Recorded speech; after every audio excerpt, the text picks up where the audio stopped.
बवाल मचा है दोस्तों, यूरोप में बवाल मचा हुआ है। इतनी गर्मी है कि वहां की सड़कें उखड़ रही हैं। जर्मनी, डेनमार्क, चेक रिपब्लिक में वाटर स्प्रिंकलर्स मारे जा रहे हैं। हाल यह है कि वहां के मॉल्स और शॉपिंग सेंटर्स में कूलर और एसी के लिए मारामारी मची है। आमतौर पर ठंडे रहने वाले ये देश इस साल आई इस भीषण गर्मी को सह नहीं पा रहे हैं। उनके लिए ये किसी ऐसी आफत की तरह है जिसका कोई सोल्यूशन उनको नजर ही नहीं आ रहा। क्या ये बदली हुई यूरोप की कहानी है या आने वाले उस कुदरत के सबसे बड़े हमले की वार्निंग सिग्नल जो हमें अभी भी सुधरने का मौका दे रहा है? आइए इस बारे में बात करते हैं। Germany has set a new heat record and the temperature could go higher as a so-called heat dome is baking Europe. Okay, it's a third day of record-breaking temperatures for June, with the mercury rising to 36.9 degrees Celsius in Suffolk on Friday. France और Spain में 44 से 45 degree, UK में जून के इतिहास में पहली बार लगातार 3 दिन तक रेड अलर्ट और 36 डिग्री से ऊपर का टेम्परेचर। जर्मनी, इटली और स्विट्जरलैंड में भी 38 से 41 डिग्री और डेनमार्क और चेक रिपब्लिक में जब से रिकॉर्ड रखना शुरू किया गया है यानी 1874 के बाद का सबसे गर्म दिन 36.6 डिग्री दर्ज किया गया। अभी ज्यादातर वो देश हैं या यूं कहें कि इनमें से सभी वो देश हैं जहां अमूमन टेंपरेचर ठंडा रहता है। इतने ठंडे देशों में आई ये गर्मी न सिर्फ उनको सरप्राइज कर रही है बल्कि उनके बनाए इंफ्रास्ट्रक्चर को भी नुकसान पहुंचा रही है। आमतौर पर ठंडे देशों में बने इंफ्रा एक्सट्रीम कोल्ड से झेलने के लिए बने होते हैं। इस बार इनकी गोरी चमड़ी सूरज के सामने रोस्ट हुई जा रही है क्योंकि न तो उनको न उनके देश को इतनी गर्मी सहने की आदत है। यही रीजन है कि इन देशों के अंदर आए इस भारी भरकम टेंपरेचर ने पूरे एडमिनिस्ट्रेशन की हालत टाइट कर रखी है। यूरोप के इंफ्रास्ट्रक्चर को इस तरह की गर्मी की आदत नहीं है, इसलिए वहां भारी नुकसान हो रहा है। हीट स्ट्रोक और गर्मी के कारण अब तक सैकड़ों लोगों की मौत हो चुकी है। फ्रांस और ब्रिटेन में गर्मी से बचने के लिए नदियों झीलों में तैरने उतरे कई लोग डूब गए। एसी के अचानक बड़े इस्तेमाल से फ्रांस और इटली में पावर ग्रिड ठप हो रहे हैं जिससे हजारों घर अंधेरे में डूब गए हैं। भयंकर गर्मी के कारण लोहे की रेल पटरियों में थर्मल एक्सपांशन हो गया है और ओवरहेड बिजली के तार पिघल रहे हैं जिससे कि ट्रेन नेटवर्क भी तकलीफ में है। फ्रांस के न्यूक्लियर पावर प्लांट जिन नदियों के ठंडे पानी से होते थे उनका पानी, उन नदियों का पानी इतना गर्म हो चुका है कि बिजली प्रोडक्शन कम करना पड़ा है। अब सवाल यह है कि यूरोप इतनी भारी गर्मी की मार झेलेगा कैसे? गर्मी से बेहाल यूरोपीय लोग और वहां का एडमिनिस्ट्रेशन कुछ ऐसे कदम उठा रहा है जो आम दिनों में अजीब लगते हैं। पेरिस में लोग एडमिनिस्ट्रेशन की सख्त मनाही और बैरिकेड्स को तोड़कर कैनाल सेंट मार्टिन यानी उनके गंदे पानी की नहरों और हिस्टोरिक फव्वारों में कूद कूद कर दिन भर नहा रहे हैं। कई देशों में बच्चों की सेफ्टी के लिए स्कूल बंद कर दिए गए। सभी आउटडोर शादियां, कॉन्सर्ट्स व खेलों को पूरी तरह रद्द कर दिया गया। बेल्जियम और बाकी देशों में जंगलों में झुलस रहे छोटे पंछियों और जानवरों को बचाने के लिए special wild life rescue centres बनाए गए हैं जहां उन्हें बर्फ के टुकड़ों के बीच रखा जा रहा है।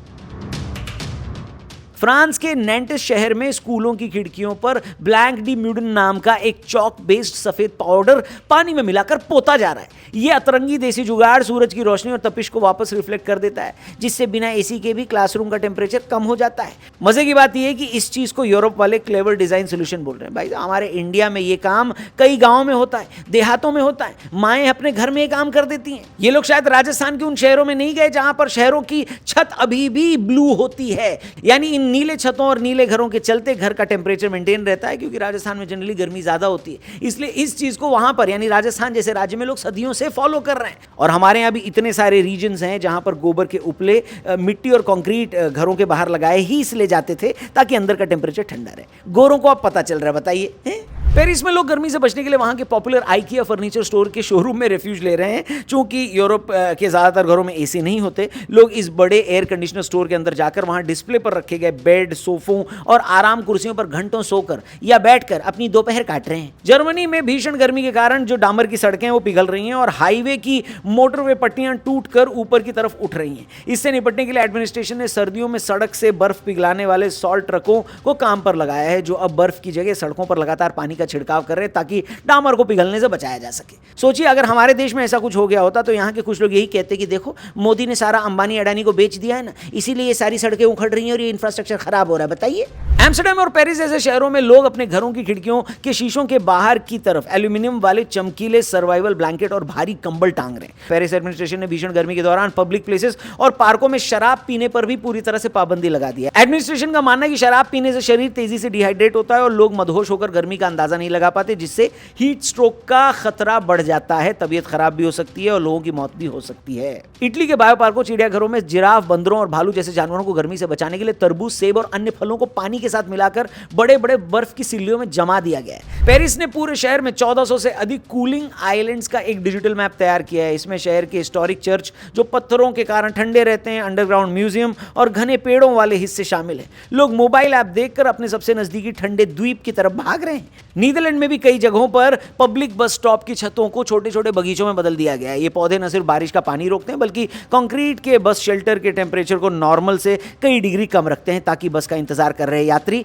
झुलसने से बच सके। बार्सिलोना स्पेन के अंडरग्राउंड मेट्रो नेटवर्क में अब आर्टिफिशियल इंटेलिजेंस आधारित स्मार्ट वेंटिलेशन सिस्टम लगाया गया है। यह सिस्टम स्टेशन पर भीड़ और बाहर के टेम्परेचर को भांपकर हवा के प्रेशर और कूलिंग को अपने आप इस तरह एडजस्ट करता है जिससे स्टेशन का टेम्परेचर तुरंत थोड़ा गिर जाता है। वैसे पेरिस की गर्मी से बेहाल लोगों के लिए शहर के सभी बड़े पार्कों को रात भर के लिए भी खोल दिया गया ताकि लोग रात की ठंडी हवा में सो सके। इसके अलावा हिस्टोरिक कैनाल सेंट मार्टिन को एडमिनिस्ट्रेशन ने ऑफिशियल तौर पर स्विमिंग पूल डिक्लेयर कर दिया है जहां लोग दिन भर पानी में डूबे रहते हैं। लेकिन इसके बाद भी फ्रांस में अभी तक हीट वेव की वजह से 106 लोग और पूरे यूरोप में 500 से ज्यादा लोगों की मौतें हो चुकी हैं। अब कई सारे लोग ये जानना चाहते हैं कि आखिर इसके पीछे कारण क्या है, इतनी गर्मी अचानक यूरोप में क्यों पड़ रही है। दरअसल इस बार की गर्मी ने साइंटिस्ट और दुनिया को दो वजहों से हैरान किया है, परेशान किया है। जून का महीना ऐतिहासिक रूप से यूरोप में सबसे गर्म नहीं माना जाता, वहां असली गर्मी जुलाई अगस्त में आती है, लेकिन जून के महीने में ही 44.3 डिग्री तापमान देखना किसी बुरे सपने जैसा है।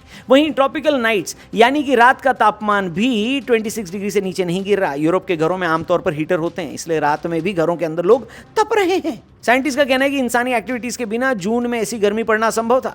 वैज्ञानिकों के अनुसार, जी हां, मौसम वैज्ञानिक जो है उनके अनुसार इसके पीछे दो कारण है, हीट डोम और सदर्न फ्लो इसका सबसे पहला कारण है। अफ्रीका और स्पेन की तरफ से गर्म हवाओं का एक हाई प्रेशर सिस्टम यूरोप के ऊपर आकर ठहर गया है।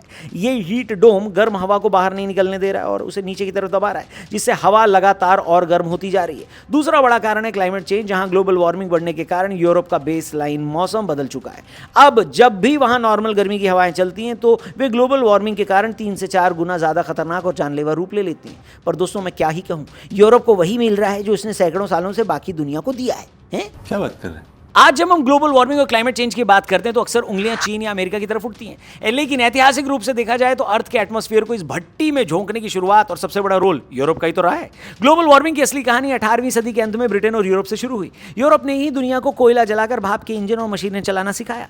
जब बाकी दुनिया ट्रेडिशनल और नेचुरल तरीकों से जी रही थी, तब यूरोप की फैक्ट्रियां, ट्रेनें और जहाज 24 घंटे आसमान में कार्बन डाइऑक्साइड उगल रहे थे। आज हवा में मौजूद कार्बन का एक बहुत बड़ा हिस्सा उसी दौर की तो देन है। क्लाइमेट साइंस का एक सीधा नियम है दोस्तों, कार्बन डाइऑक्साइड एटमॉस्फेयर में सैकड़ों सालों तक टिकी रहती है। इसलिए आज कौन सा देश कितना पोल्यूशन कर रहा है उससे ज्यादा जरूरी यह है कि इतिहास में सबसे ज्यादा पोल्यूशन किसने किया है। इसको ही क्यूमुलेटिव एमिशन बोलते हैं। अगर हम साल 1751 से लेकर अब तक के total global carbon emission records को देखने जाएं और उसका हिसाब लगाएं तो अकेले यूरोप ने दुनिया भर का लगभग 22 से 25% कार्बन एमिशन किया है।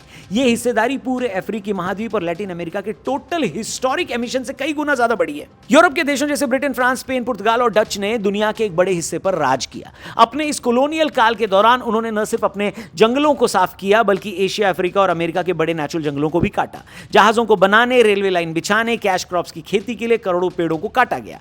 पेड़ धरती के कार्बन सिंक्स होते हैं जो कार्बन डाइऑक्साइड सोखते हैं। यूरोप ने इन सिंक्स को ही डिस्ट्रॉय कर दिया। यूरोप ने दुनिया को एक ऐसा इकोनॉमिक मॉडल दिया जो मास कंजम्पशन पर बेस्ड था। बड़ी गाड़ियां, कंक्रीट के शहर, प्लास्टिक का अंधाधुंध इस्तेमाल और फॉसिल फ्यूल पर टिकी सुख सुविधाओं को ही तरक्की का पैमाना मान लिया गया जो पूरे यूरोप ने पूरी दुनिया को दिखाया।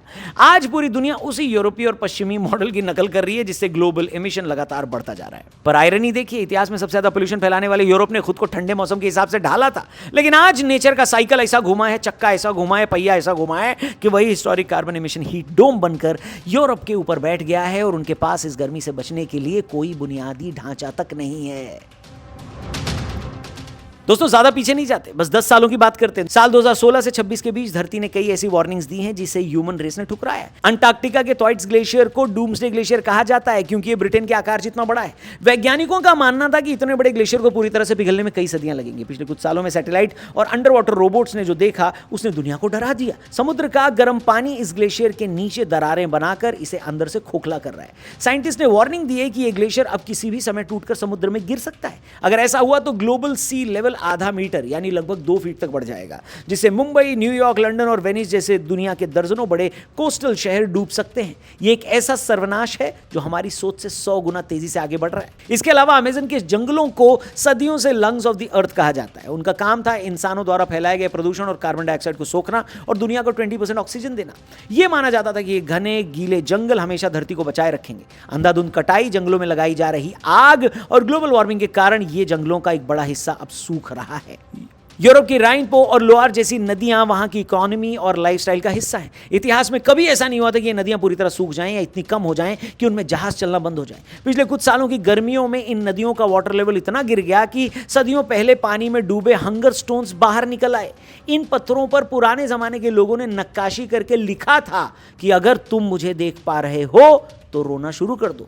यानी कि मामला कितना नीचे जा चुका है। ये सदियों पहले वहां के लोगों ने ये प्रेडिक्ट भी किया था और लिख दिया था। इटली की पो नदी इतनी सूख गई है कि उसका बहाव खत्म हो गया है। नतीजा ये हुआ कि एड्रियाटिक समुद्र का खारा पानी उल्टी दिशा में नदी के मुहाने के भीतर 30 किलोमीटर तक घुस गया। नदी में समुद्र का बहना और फसलों का खारे पानी से तबाह होना एक ऐसी घटना है जिसकी कल्पना भी किसी ने नहीं की थी। देखिए दोस्तों, नेचर हमको लगातार वार्निंग दे रही है। भारत ने हमेशा उसकी जरूरत और इंपॉर्टेंस को समझा था। आज यूरोप भी उसे समझने लगा है और समझना पड़ेगा, वरना ऐसी हालत इनकी खराब हुई है कि आगे और खराब हो सकती है। डर बस इस बात का है कि इस बार मदर नेचर कहीं इतने सालों का गुस्सा ऐसे ना निकाले कि यूरोप के साथ साथ और भी देशों को मार झेलनी पड़े। आपको क्या लगता है इसका सोल्यूशन क्या है? कमेंट करके जरूर बताना। बाकी एक ऐसे मिशन, एक ऐसे कैंपेन के बारे में मैं आपको बताना चाहूंगा जो कई सालों से चल रहा है। नाम है कावेरी कॉलिंग। जैसे हमने बात किया ग्लोबल वार्मिंग के चलते और कई मानवीय कारणों के चलते दुनिया भर की जो नदियां सूख रही हैं, कावेरी नदी का सूखना भी एक ऐसी ही ट्रेजेडी है। लेकिन ईशा फाउंडेशन के संस्थापक सदगुरु जी ने इस मिशन को शुरू किया कई सालों पहले और आज भी उनके वॉलंटियर्स इस मिशन को आगे बढ़ा रहे हैं। कावेरी को फिर से उसके ओरिजिनल फॉर्म में लाने के लिए मिशन लगातार लोगों को जागरूक कर रहा है। ईशा फाउंडेशन के वॉलंटियर्स लगातार इस मुहिम को आगे बढ़ाते हुए यात्रा कर रहे हैं, कैंपेन्स कर रहे हैं और लोगों को अवेयर कर रहे हैं। बाकी कावेरी कॉलिंग के बारे में अगर आप और जानना चाहते हैं, इस कैंपेन से जुड़ना चाहते हैं, तो लिंक डिस्क्रिप्शन में दिया है। आप भी इस कैंपेन का हिस्सा बन सकते हैं और कावेरी को बचाने में अपना योगदान दे सकते हैं। बाकी ये वीडियो अपने दोस्तों और अपने रिलेटिव से जरूर शेयर करना, चैनल को सब्सक्राइब करना। जल्दी मिलते हैं। जय हिंद।